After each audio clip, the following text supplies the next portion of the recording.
નમસ્કાર, પલ એક્સપ્રેસ ન્યૂઝમાં આપનું સ્વાગત છે।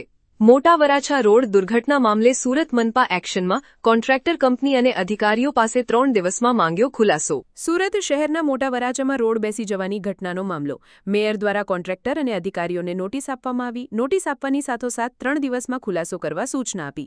ટેકનિકલ આસિસ્ટન્ટ ઇજનેર અને કોન્ટ્રાક્ટરને નોટિસ આપવામાં આવી। મેયર દ્વારા સિવિલિસ ઇન્દ્રા કંપનીને નોટિસ આપવામાં આવી। તમામ ઝોનલ અધિકારીઓ સાથે મીટિંગ બોલાવી પ્રી મોન્સૂનની કામગીરીની ચર્ચા કરાશે। ઉધના બાબતે પણ સાંજ સુધી નોટિસો આપવામાં આવશે તેમ મેયરે જણાવ્યું। સુરત માટે જે પણ ઘટના ઘટી છે રોડ બેસી જવાની, તે ખૂબ ગંભીર ઘટના છે।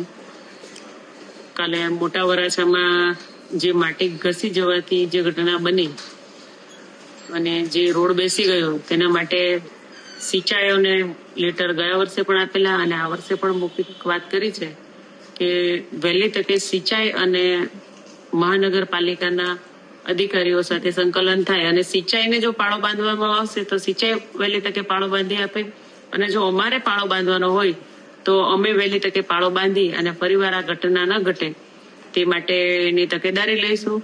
ઉધનામાં પણ જે આજે સવારે ઘટના ઘટી છે તેમાં પણ જે તે એજન્સી જવાબદાર હશે કે જે પણ અધિકારી જવાબદાર હશે તેના પર કડક કાર્યવાહી કરવામાં આવશે। અધિકારીને જો સસ્પેન્ડ કરવા પડશે તો એને સસ્પેન્ડ કરીશું, અને જો કોન્ટ્રાક્ટરની સમય મર્યાદા પૂર્ણ નહીં થઈ હોય તો ફરીવાર આ રિપેર કરવાની પણ જવાબદારી કોન્ટ્રાક્ટરની રહેશે। મારા સુરત શહેરના વાસીઓ હેરાન થાય તેવું કોઈ પણ કામ ચલાવી લેવામાં નહીં। ગઈકાલની ઘટનામાં કઈ રીતે નોટિસ?